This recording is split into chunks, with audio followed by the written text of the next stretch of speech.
Pinayuhan ng Presidential Anti-Organized Crime Commission ang mga local leaders ng mga lugar na nadiskubring may guerrilla operations ng Pogo na maging bukas sa mga investigasyon. Yan ang sentro ng balita ni Noel Talakay.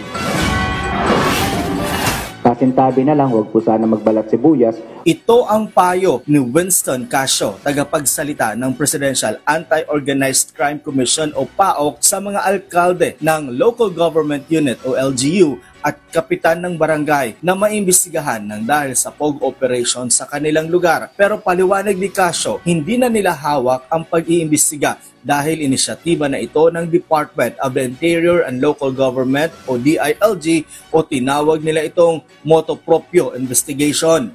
That is more the job of the DILG more than the commission at this point. But what we do as a commission, we will provide our reports and evidence of what we saw in relation to the permits.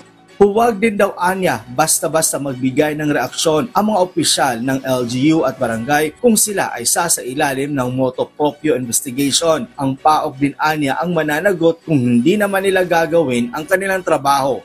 Huwag masyado mag-i-issue po ng mga statements yung mga LGU officials kapag sinasabi ng commission, ng DOJ o DILG that we conduct motu proprio investigation. Kasi if we don't do the motu proprio investigation, kami naman pong mapupulaan that we are, for whatever reason, not doing our jobs properly.